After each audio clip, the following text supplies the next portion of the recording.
Well, a very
pleasant good morning, everyone. I'm going to ask you to take your seats as we welcome you to the opening session of Washington Policy Center's 2019 Statewide Solutions Summit. This conference is our state's largest policy event, and I'm Chris Cargill, the Eastern Washington Director of Washington Policy Center. It's a great privilege of mine to know so many of you and be able to welcome you to today's festivities. Of course, we welcome everyone here in the ballroom and the hundreds more who are going to be participating, who are out at breakfast right now getting their plates, and those who will come and go throughout the day, as well as those who are going to be watching these proceedings on a tape-delayed basis on TVW throughout the state of Washington. So welcome to today's event. It's great to have everyone here and participating, and participation is the key word today. Based on your feedback, we made some key changes to the Solution Summit this year. It is now a full day, so we can cover more things for you and give you the opportunity to get up to date on more of the top policy issues that are facing the state of Washington. We've added more sessions. We'll have more than a dozen total throughout the day. You can take a look at the agenda in all of your packets. There will be 7 sessions before lunch, and you can choose what you want to attend. Your Solution Summit experience is essentially in your own hands. At lunch, of course, you'll have the opportunity to hear from former Wisconsin Governor Scott Walker, whose time in office wasn't called an unprecedented time of reform and taxpayer victories, and we are delighted that he has come to Spokane to join us today. And then after that, of course, we'll have 6 sessions in the afternoon, and you'll be able to wash it all down with a wine reception late this afternoon at 5 o'clock. So we're in for an incredible day, and you can pick and choose which sessions you want to attend, and there will be no test. We guarantee you on that. But I can also guarantee that you'll be better off and have a greater understanding of what's going on here in Washington State because of the great speakers who have come from all across the state and frankly all across the nation to participate in today's proceedings here at the Davenport Hotel. So before we kick things off today, we want to do a couple of housekeeping items. First of all, if everyone would take out their cell phones and turn them to silent, but also don't turn them off. Use social media today. get on Twitter, on Facebook, on all of your social media platforms, take pictures, share different facts and figures and tidbits that you might have heard at the different sessions you're going to be attending. This event is of great interest to a lot of different people who are hearing about it throughout not only Spokane and the Eastern Washington region, but throughout Washington State as well. So use your phone, just make sure you have it on silent, and take pictures and share all the information that you're going to be hearing on your social media platforms.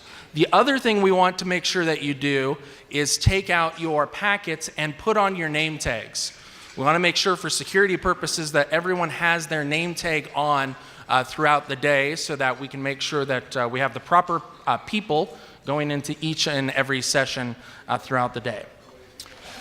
We also want to recognize our sponsors. We will recognize all of our sponsors at lunch, and they're all listed in your program. But let me recognize our top supporters here at breakfast this morning. Schweitzer Engineering Laboratories, Bristol-Myers Squibb, Boeing, Lilly, Physicians Insurance, a mutual company, and Spokane Gymnastics. So thank you to our top sponsors, and then of course, you'll see all of our sponsors in your program. We also want to thank our Pillar Society supporters who are with us this morning. If they would please stand. They probably have some food in their mouth. I apologize for interrupting breakfast. Thank you to them. The Pillar Society are supporters of WPC who have made a 3-year commitment to the organization. We have more than 160 Pillar Society supporters around the state, and they truly are the backbone of WPC, the backbone of the organization. If you'd like to learn more about the Pillar Society and how you can become a supporter of WPC via the Pillar Society, you can talk with myself, you can talk with our president, Dan Mead-Smith, our Pillar Society president, Greg Porter, who's going to be here throughout the day, or any WPC staff member. So if you're interested in that, we'd surely advise you to get involved and let us know. Let me tell you, our staff loves this event. This is our chance to showcase our 8 research centers at WPC. So today we're going to hit the books and talk about the different policy areas that we focus on at WPC. As many of you know, in October, that's our chance to celebrate WPC, and we do that with the Inland Northwest Best event, which many of you attend, our Eastern Washington annual dinner. Today, we're taking the opportunity to announce the speakers for the Eastern Washington annual dinner. So, because all of you are early risers, you are getting the news before anyone else. So, this morning we are delighted to announce our keynote speaker as well as both of our speakers. But let me first announce our keynote speaker for the 2019 Eastern Washington Annual Dinner of Washington Policy Center. He is the 26th United States Secretary of Defense, and General Jim Mattis will be coming to Spokane to speak this year.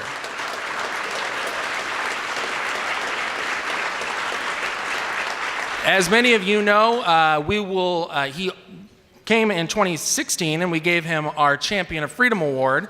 And this year we're going to be honoring him with our highest award, our Columbia Award at Washington Policy Center. So we are delighted that General Mattis, who's been called the most revered Marine in a generation, will be joining us this year at the Eastern Washington dinner. But that's not all. We also are excited to announce that former New Jersey Governor and presidential candidate Chris Christie will also be joining us at this year's annual dinner in Spokane. So, as many of you know, Chris Christie is a no-nonsense guy. That might be putting it mildly. In New Jersey terms, it's something else, but I can't say that because this is a PG program.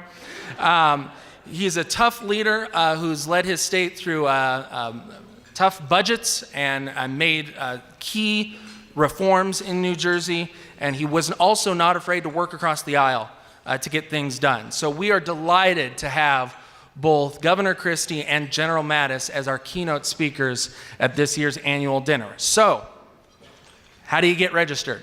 You can do that right now. Registration is open on washingtonpolicy.org. washingtonpolicy.org. All you have to do is click on events, scroll down to the date, which is October 24th at the Davenport Grand Hotel. We usually have somewhere between 1,000 and 1,100 people at that event. That's the only ballroom large enough in the city to host us. So Davenport Grand Hotel, put it on your calendar, October 24th. We're going to kick off the Solution Summit this morning by talking about education reform. And our first session focuses on family choice in education. And I'm going to be tackling a whole number of different issues: education savings accounts, charter schools, and so on. And I'm going to bring up Finne, who's our education director at WPC, to talk about some of these issues. But before I do, let me just point out, go ahead, come on up, Leave. Come on up. Let me just point out something that Leave did back in 2011. She wrote this study, which is an option for learning, talked about the success of charter schools nationally. It was because of this study, ladies and gentlemen, it was because of this study that a ballot measure was put forward, and we now have charter schools in Washington State. So, when you hear about some of the ideas that Leave is going to talk about today with her two very special guests, just keep that in mind, that these small ideas that we just start to talk about, that just start to take shape, and an event like the Solution Summit today can turn around and become a major policy victory for not only Washington State, but more importantly for children in our state. So here's our education director to take us through the education program and our breakfast this morning, Finne.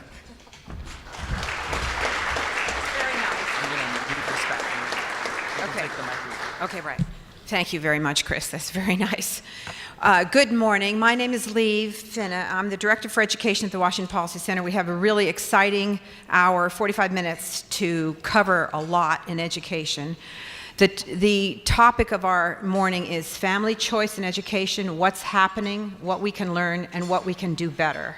And this morning we have two impressive leaders in the effort to expand family choice in education. Before I introduce them, I want to make a few quick points. Number one, the most important point of all is that a national survey of likely November 2020 voters showed that 67% of voters support family choice in education. If you just ask parents and grandparents, that jumps up to 72%. So voters want their elected officials to get behind school choice. They want access to charter schools, they want access to private schools, they want to do better for their children than they can within the current system. Number two, unfortunately here in Washington State, we offer families very limited school choice options, including running START, charter schools, online schools, and home schools. But Washington does not allow parents to apply for an education savings account or tax credit scholarship so a child can attend a private school, not even if that child has special learning needs not met by traditional schools, not even if that child is assigned to a failing district school. A few districts offer alternative schools, but this choice, as we have just seen in the Meade School District, is taken away from parents due to the bad budget decisions of school officials, so I don't call that much of a choice.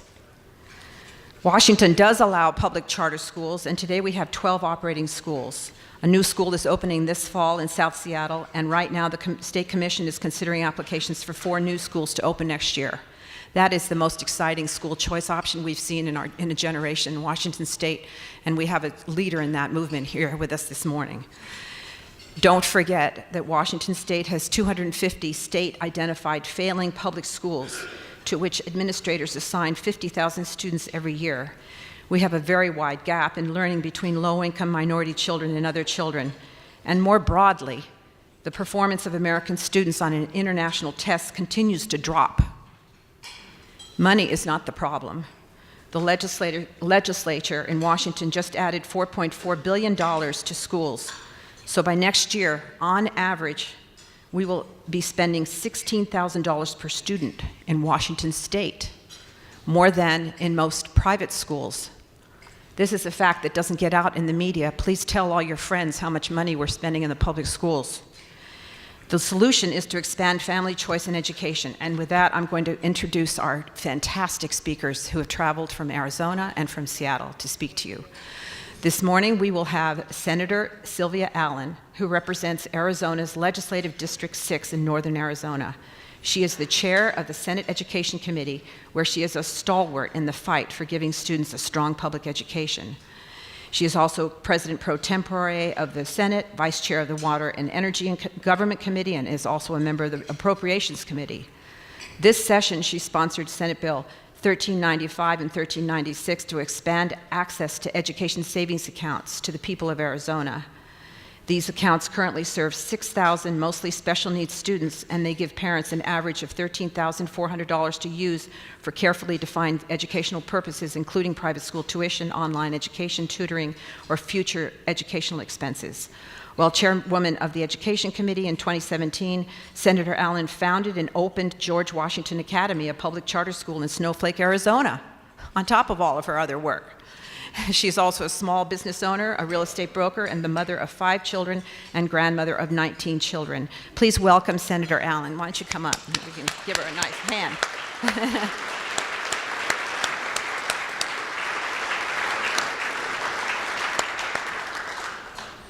And then I would, while we're waiting for her, please sit down in the middle there. Yes, please. And then we also have Jen Wickens with us today. Ms. Wickens has successfully opened 9 new public schools for low-income families across the country. She recently opened a new charter school in Tukwila, south of Seattle, Impact Public School, serving K through 5 grade students.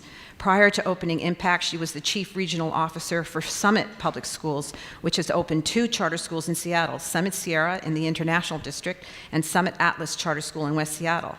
These are high schools, and this spring, Summit Sierra will be celebrating its first graduating high school class.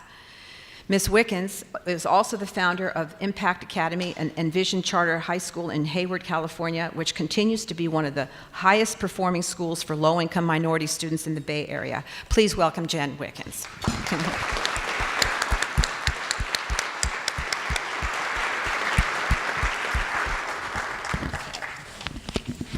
So now we're going to have a kind of conversation. Please sit down there. That's perfect. I was told to take this with me.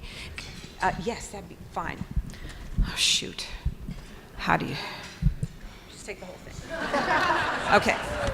All right. Now. Resourceful lady. And you take this. You take this one. And then we're going to have, I don't know how to deal with these things. You know, here we go. Okay. Thank you very much. Okay, a little humor. Okay, all right, so we're going to start with remarks from each one of our panelists, and then I'm going to ask them some questions, and then we're going to have question and answer, 15 minutes, if we can keep track of the time, which I have to do also, so bear with me. Here we go. We'll start with Senator Allen. If you would please tell us what's going on in Arizona and what you've been doing. All right. Well, good morning, everybody. It is such a pleasure to be here, and thank you to the Washington Policy Center for inviting me. This is a beautiful state, and I've never been to Washington before, so this is a treat. I'm really happy to come here today and talk to you about one of my favorite subjects, which is actually freedom and liberty, and that goes to choice in education. And I believe that parents have the right to direct the education of their children. And sometimes what is just offered at a district school doesn't meet their needs, and they need to have choices so they can meet the needs of their children. As Senate Education Chairman, my number one priority are children and what's best for them, and how we can design education that's unique in how they learn and to help them develop their gifts and their talents. So Arizona has 1.1 million students through K through 12, and we have been an education choice state for many years now. We have open enrollment from district to district, so you can choose what district school you want to go to. We passed our charter legislation in 1994, and we have a total of 553 charter schools serving 17% of our students, or a little bit more than that, around 200,000 students in our state. 387 charters are nonprofit, and 27 are for-profit, and then we have 4% that are government charter schools. Charter schools serve everybody in our state, inner city, the urban, the rural. Of course, we have more charter schools that are available in our populated counties like Maricopa and Pima. But actually, our charter schools serve 56% of our minority students in our state. And our charter school students, all racial and ethnic groups outperform the statewide peer groups in their peer group in the our assessment Arizona Merit Test. They are doing very well. 29 of the top 50 schools in our state that excel in our English, language, arts, and math exams are charters. And when considering percent of students passing the test, and 15 out of the 20 top high schools in Arizona are charters. Basis Charter Schools is consistently some of the best high schools in the country. Reason why our charters have to perform is because the contract that they sign with the state of Arizona says that if they are a failing school 3 years in a row, they are shut down. So we have closed charter schools in our state. They have to perform, and they have to be able to produce and give parents and students the results that we are looking for. In 1998, we created STOs, Certified School Tuition Organizations, income tax credit for donation to STOs for private school tuition. And these STOs are very popular, and in 2006 we expanded them, and we did that again in 2009 and 2012. Empowerment scholarship accounts, that's what we call ours. You know them as education savings accounts, ESAs. We passed ours in 2011. We were the first state to establish ESAs, and it was truly a battle, and it continues to be a battle today.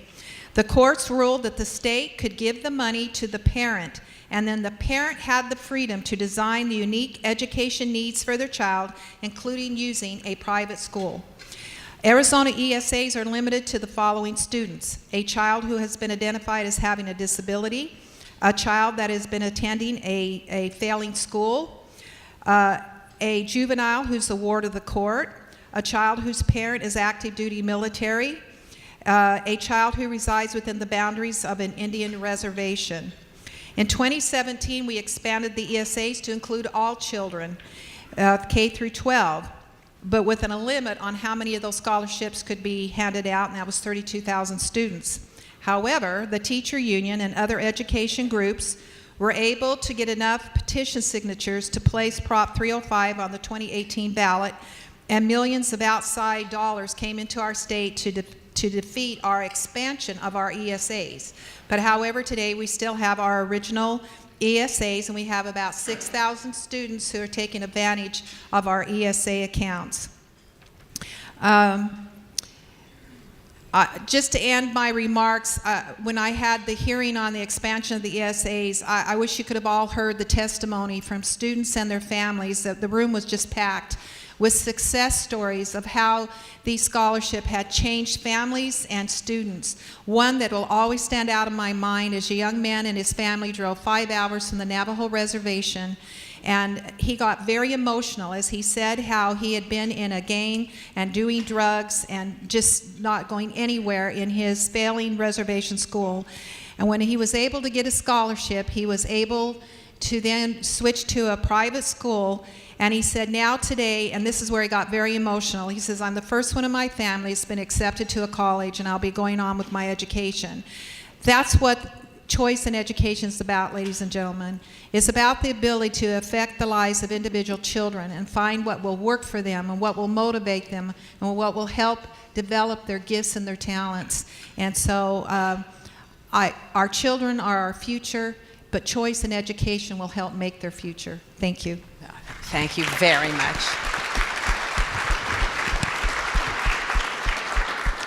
And now, Jen, would you like to tell us? Good morning, everybody. When I left my home last night with my 2 little daughters, 10-year-old and an 8-year-old, I told them I was coming to Spokane, and they think I'm going to check out their basketball court for Hoop Fest next month. So we will be back here in this great city, but it's wonderful to be with you all this morning.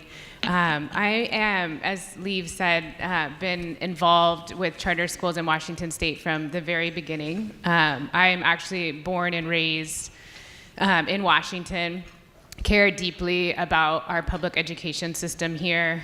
I see in all the ways that we need to get better for all families, especially families who are experiencing poverty and who have children who are African American, Latino families, and Native American specifically. I've been involved since the very beginning of 2012 when the legislation was passed, started by co-founding the Washington State Charter Schools Association. Before that, I had been a teacher in district schools, and as Leave described, a founder of public charter schools in California.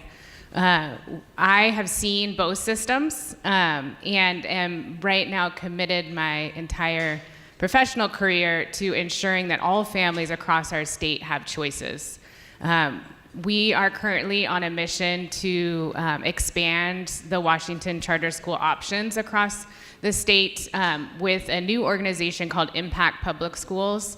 As Leave described, I was involved in opening Summit Public Schools here in Washington State, which is a number of middle and high school options. Families have demanded that we open earlier. They want options to start in kindergarten. And right now, our first school at Impact Puget Sound Elementary, located in Tukwila, is the very first elementary public charter school in the Seattle area. We opened in August with a very long wait list. And we call it an aggressive wait list. They call every day. Families are showing up every day saying, is there a spot for my child? We are feeling the urgency of that. We've seen incredible early results of our scholars, including 80% of our scholars meeting or exceeding their math targets on the NWA National Norm Referenced Exam. That's like unprecedented results, and it's just our first year. In our family surveys, 98% of the families state that they would recommend the school to other families. We have incredibly high retention. We're only losing 3 families to moves. And like I said, our wait list is demanding.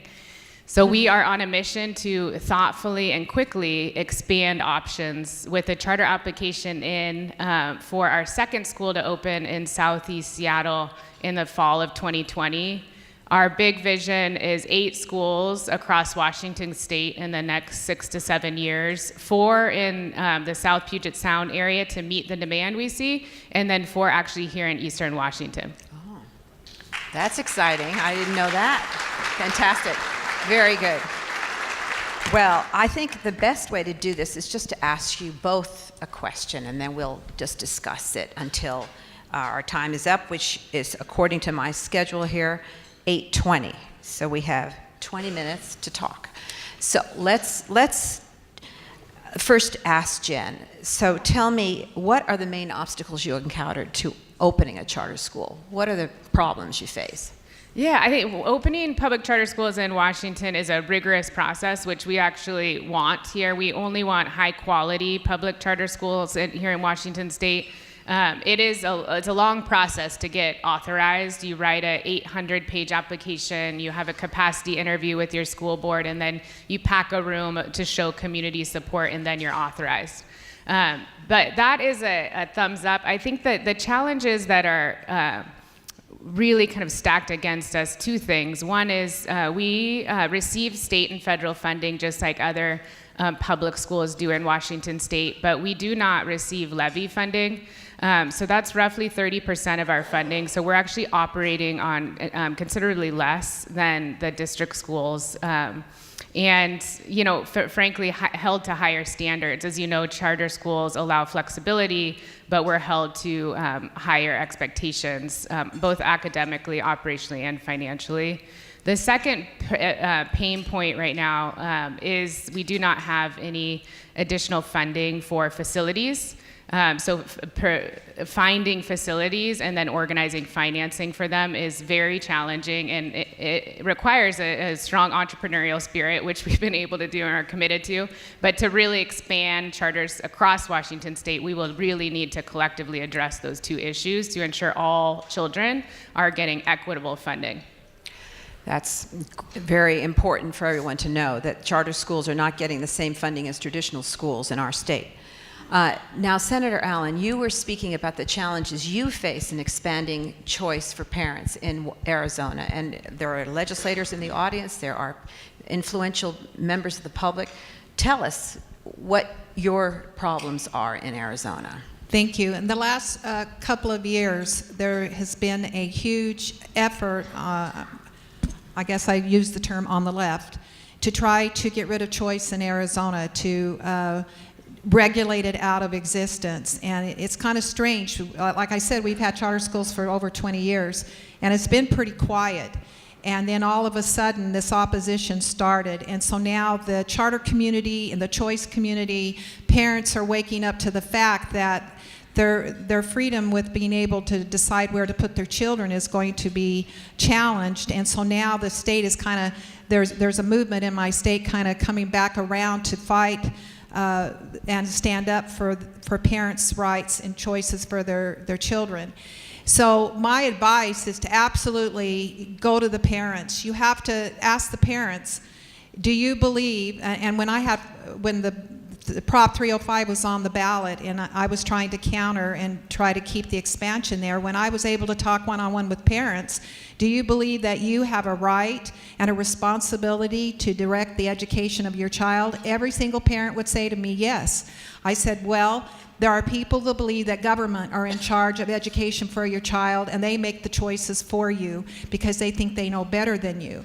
And it comes down to that principle, and that's the principle you have to push and put out there to help keep this issue alive, and to realize that in the bottom line, though, is this, ladies and gentlemen, it's about the child.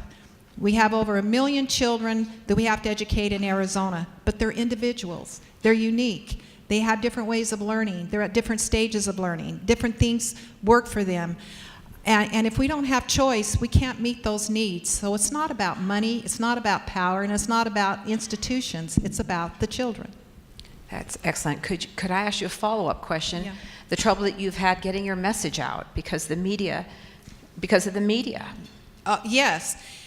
It seems like our major media outlets in our state are just repeating what the left is saying about education, and saying that we are destroying public education because we're not funding it. I'm sure you hear that in your state, that we don't fund education enough. Ladies and gentlemen, I had served on appropriation, and I've been in the Senate since 2008. I have served on the appropriation committee for many, many years. I have followed every single dollar that has gone to education. 50% of our budget goes to education, our general fund budget. It's not true that we don't fund education. That's not true at all. Nobody in the state, in America, wants to not fund education. So it's just propaganda used to try to control who is in power and who is over the education. And they don't want parents to be over education. They want to be able to run education in a way so that those dollars flow to them. I believe that it all ends up being political, and it's about the money. Oh, I'm sorry. I've got to stay on track. You asked me about the media. Yes. You're doing great. Are you I'm kidding? sorry. I know we don't have much time, so I want to talk really fast, so I'll slow down. You're doing great. Okay.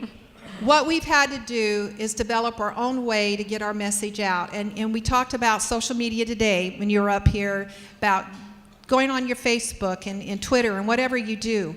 I have my own update list where I send out what's going on at the Capitol to people. We've got other organizations that we've created where parents are involved. You've got to find another way to get the message out besides using your main media source in Washington, because I'm sure you have an uphill battle in being able to get your message out. So what you have to do is go around that and work social media and other avenues, and that's what we're doing in Arizona. Oh, excellent. There are notable exceptions in Washington state, but generally the media assumes assumes falsely that education is not funded. And so every story you read And now we're having stories, despite the huge increase in funding to the schools, about budget shortfalls in the schools, which is, you know, the media has a template. Oh, the schools have a budget shortfall. They have to lay off teachers. Isn't it a shame? We need more money for the schools. I could just write this in my sleep. I've read so many articles saying that. It's just a template that the media uses. And it's lazy journalism. It is negligence, if you ask me. I put up the dollars per student on our website all the time. I tell reporters where to find the numbers for their district. They are not doing their jobs. So, now I've ranted about that. Anyway, now, now, Jen, tell me what you see is needed to protect charter schools and protect charter schools against the effort to close them in Washington State. What must we do to protect our charter schools? Yeah, I think having been involved in this from the very beginning, I've never seen in Washington State families organize in the same way they have for public charter schools. When we lost the law, they flooded Olympia, buses of them saying, this is not okay. We chose this. We finally have freedom to select a public education system that is right for our children, and it's working.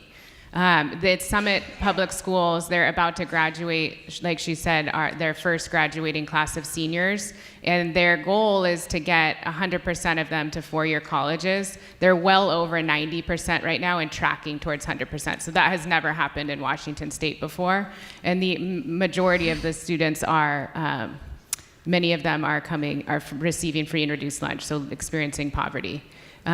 We need to make sure that these options are protected, the 12 schools that are already open. We need to make a pathway for more high-quality public charter schools to open in Washington State. We do need to make sure we lift the cap on the 40 schools so that more options are available. That's a 2021 effort. And then ensure they receive the same funding so that we can operate with equitable means. Yes. One thing worth noting is that under the current law, we only allow 40 charter schools, and they're supposed to be open within 5 years of 2016. So we're running up against the deadline. So if anyone in this audience is planning to open a charter school, now is the time. Because we can't count on extending that date, and we can't count on lifting the cap until we get the word out that these schools are succeeding far beyond everyone's dreams. These are children who in the traditional schools are failing at 50% rates, not making achievement to the standards set by the state, and they've been written off. And that's why charter schools are so encouraging, and they need to be expanded, as they've done in Arizona, to not just the inner city schools, but to suburban schools. Charter schools allow for a reorganization and renovation of public education, because charter schools, many people don't understand, are free to design the program to meet the needs of the students. They're not regulated by distant officials from central districts and superintendents of public construction and that sort of thing. Yeah, I will say, having worked in both the district and the charter sector, the freedom in a public charter school to innovate is what makes it wildly different. So we have autonomy around our staffing, which is critical. We get to hire the right people, and then also use our own innovative performance management systems. We have autonomy around our funding and around our curriculum. So when we see a need that a scholar has, we don't wait years to address it. We use the data to address it immediately, oftentimes that same day, to make sure no kids are slipping between the cracks. We're able to do that because there aren't the layers of bureaucracy. We're putting all of our funding and resources directly into classrooms with children. Oh, that's excellent. Now I think we have time for some questions from the audience. I'm sure we have people here that would like to ask the senator a question, to ask Jen Wickens a question. Yes. Oh, we need to get you a microphone. I didn't know. To what degree is Common Core? Oh, the question is, to what degree is the Common Core curriculum that was placed in the schools by the Obama administration several years back in the charter schools? What freedom, do the charter schools have from the Common Core curriculum, if any? Could I answer that? Yes. Well, thank you for that question. Many of the charter schools do not teach the Common Core curriculum, but what I've been battling for the last 3 years is our state assessment test called AZ Merit. And AZ Merit is a Common Core test. And so if you're taking a Common Core test, then that means you somewhat are going to have to teach some Common Core curriculum, I guess is the way I would say it, to do well on the test. It's caused a great debate in our state, and I've had a lot of pressure from charter schools that it's affected them somewhat, and we need to change AZ Merit. Well, we are making progress on that, and we have been changing the test. And by next year and the year after, it will be totally Arizona test, and it won't be designed in the way that it was originally designed. So it'll allow for more choice in our schools and not be, hampered by the way that test is designed. Thank you. Jen, can you answer that? Yeah, you guys know that we take the same assessments as at traditional schools in Washington State. So we do take the SBAC assessment. We are committed to ensuring that our students show everything that they know there. And so we do cover Common Core standards, but I would say they're our floor and not our ceiling. We are ensuring that scholars move far beyond that expectation. Right now, our goal at Impact Puget Sound Elementary is to ensure all scholars are reading at or above grade level by the end of the year, and we will hit that and surpass it. So that's a 70% free and reduced lunch rate, high immigrant refugee population, 80% students of color. Excellent, thank you. Yes. Hi, I'm Ken Voorhees, and I'm actually affiliated with Spokane International Academy, one of the charter schools here up in the Hilliard area. And similar with Summit and others, we've got great test results from, we draw from the whole demographics of Spokane area. It is a public school. And Jen, specifically here in the state of Washington, we all know that we get funded at about 75% of the public school system, and we have to pay for facility costs out of our operating budget. How do you see trying to mobilize what is actually a fairly small population base of charter school families here statewide? How do we mobilize to get better attention in Olympia and better funding for the charter schools? Mm-hmm. Yeah, it's a great question, and it's something that we're deeply committed to. I think in our first phase of this work, it was what my dad would say, head down, chin up. So let's prove it, prove that we can get better results in this new public school system, and then show families what is possible, show scholars what's possible, what can they achieve. We know that when there's high standards and high supports, we can help them reach their limitless potential. So we now have the first very concrete, strong results that say public charter schools are working in Washington State and are now involved in an effort with the Washington State Charter Schools Association, which is a nonprofit that supports the sector, to begin mobilizing our families in a more powerful way. That's good. Yes.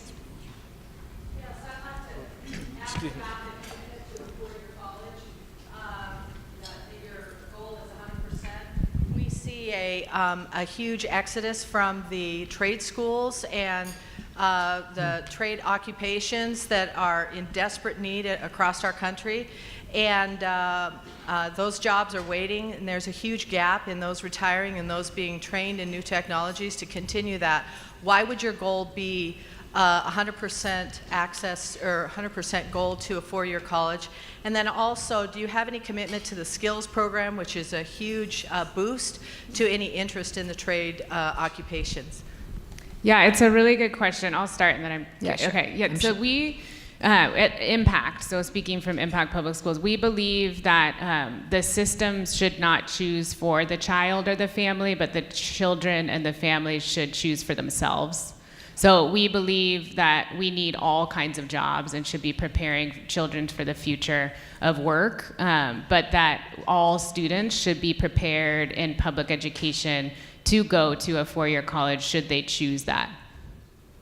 So if I could just make a point about that, when you have a centrally run, centrally planned school system, like we have today generally, you get these fads from every 10 years or so. And everyone says, well, all the children should do this. And then everybody talks about all the children going to college. And now we're shifting away from that, and we're going to the next fad. Every child should have the opportunity to go to vocational school.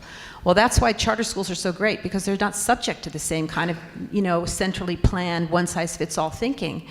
And so that's why what the senator said about making education organized to meet the needs of the individual child, not to the needs of the state or the workforce, is the key way forward in education, because education is not putting lights in the walls, it's not water in the pipes, it's about educating our children, human beings. They're different. They take a very individualized, customized approach. So this is why choice in education is so powerful. It moves the power from the central district officials to the parents. So I wanted to ask you about vocational ed.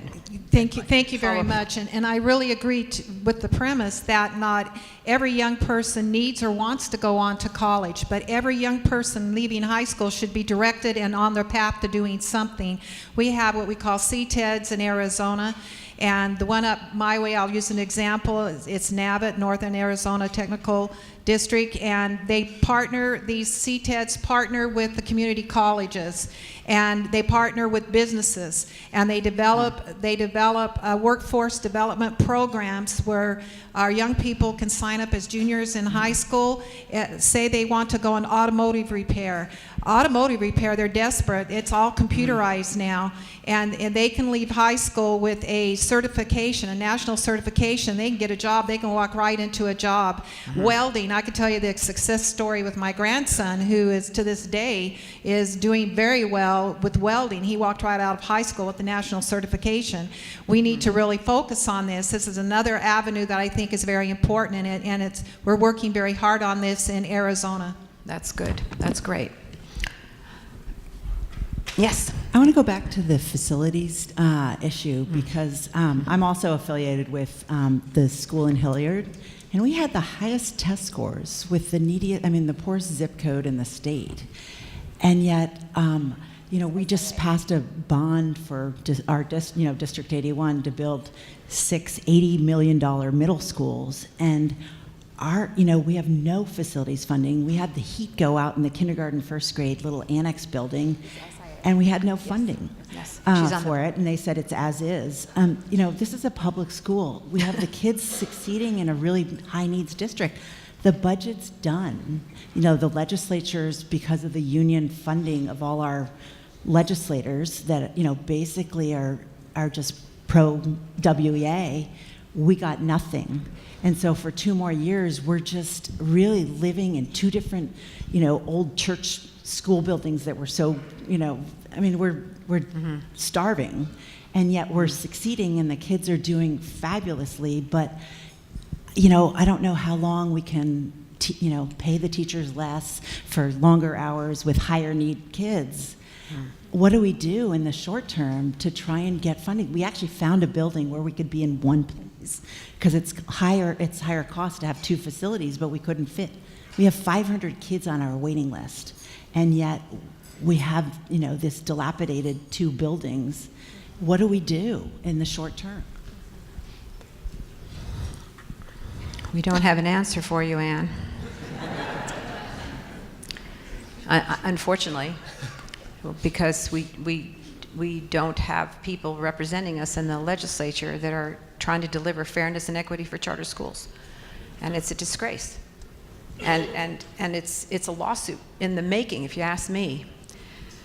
It's outrageous.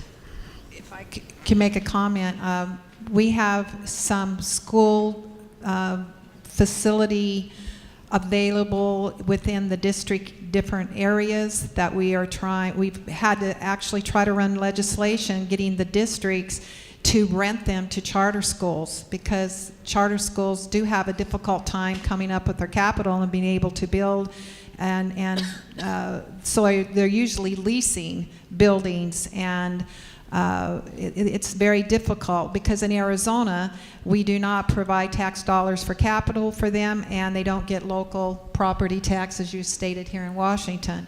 So they do operate with less dollars, and we find that difficult. But well, I don't know how we. it's a challenge, but tomorrow is a new day, and people are talking about it. And I think that if you look across the country, charter schools are making huge strides forward. Now in Los Angeles, in the Los Angeles Unified School District, 25% of the kids are attending charter schools. 40% of the kids in the Washington, D.C. school district, 100% of the children in the New Orleans school districts are attending charter schools. They are wildly popular with parents. They're demanding these charter schools. It's so interesting to hear Jen say that they have an aggressive way. I can imagine the wait list, mothers calling, let me in your school. I looked up the website of the education savings accounts in Arizona, and they say it's too much demand. We can't even meet the requests online. So this is why I don't know what to do to say to you, Anne, but everyone just needs to keep talking about how great charter schools are and how they need to be fairly and equitably funded, and eventually we'll get there. But it is the most exciting development I've seen in my lifetime. Is freeing up teachers and principals to do what they know best for the children. And it's been so. If there are any more questions, one more question I think we have time for, and then we need to get on to the next. Yes. Hi, Bonnie Quinn Clausen. Yes. I just wanted to say, first of all, applaud you all for championing this cause. And Anne, I know that she's been amazing here, and Ken, thank you for your Spokane charter schools. I want to say, it seems like the facts are on our side. I mean, we have the success rate, and you're telling me that 67% of voters would approve this type of education for the future to solve our problems. It just seems to me that what we need to do, well, the state legislature is what holds it. I have two questions. First of all, do we have any state representatives that are championing education in this sense? Do we have any? And number two, do we have any candidates or potential candidates that are willing to run on this as being the major issue? Because it's my understanding that that's what state legislature representatives do. So those are my two questions, and it just seems like we have an opportunity to do a public awareness campaign that would change the direction of Washington State. If the facts are on our side and we have public sentiment, we just need to connect the dots and get the awareness out there. So anyway. Absolutely. But the legislature is always lagging. Remember that. Public sentiment is there. And there are legislators on both sides of the aisle that are strong supporters of charter schools. That's why we have a charter school law. In 2017, 12 legislators crossed and joined 12 Democratic legislators joined all the Republicans to pass our charter school law. And there are still people in the legislature fighting on behalf of charter schools, but they need a little push from their representative, their constituents, I think. So with that, I think we should thank our wonderful women for coming here and doing what you do for children. It's really remarkable. Thank you.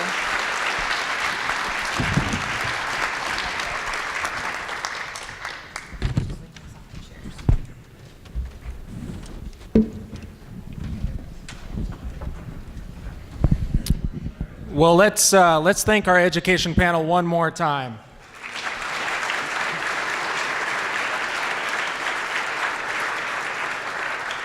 You know, we talked before the session began about going on to your social media platforms, Facebook, Twitter, sharing facts, figures, things that you might have heard in one of these sessions. The thing that struck me was something that Senator Allen said when she mentioned that Arizona, which is a state of comparable size to Washington, has more than 500 charter schools. Did anybody else hear that? 500. And did you hear how many we have here in Washington? About a dozen. Think about that. So while we're on the right track, we have a long way to go to catch up. We want to hear more of your thoughts on today's program. So inside all of your programs, you will find, I had it here. On the very back of your program, and I've misplaced it, I apologize, but on the very back, you will find a survey.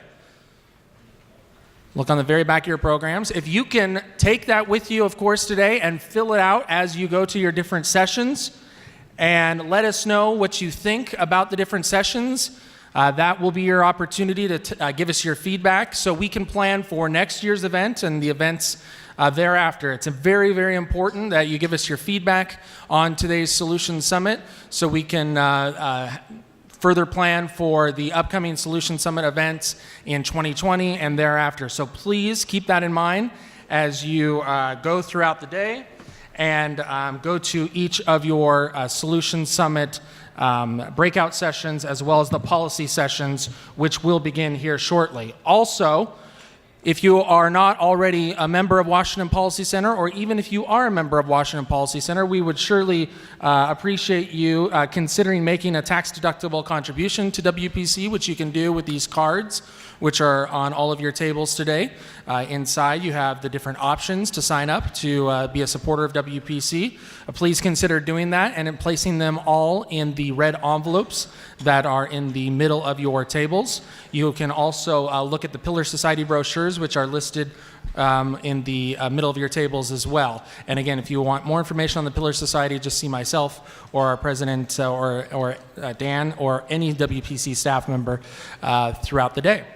Up next are the policy sessions and breakout sessions in the Marie Antoinette Ballroom as well as the Isabella Ballroom. In the Isabella Ballroom, we will talk about the legislative deep dive and a report card for this legislative session, go through things individually and in depth. And in the Marie Antoinette Ballroom, we will talk about transportation, more specifically the mileage tax, and what you need to be aware of when that comes rearing its head here in the next few years. So the sessions will then continue throughout the morning as you see in your program, and things are just getting started. So open up your agenda and you can track what's coming up throughout the morning. All of this will take place throughout the morning in the Isabella and the Marie Antoinette ballrooms, which are on the second and first floor to your right, to my left. So we will see you back in here for lunch with Governor Walker at noon, and we surely appreciate you being here. Thank you very much for attending the Solution Summit.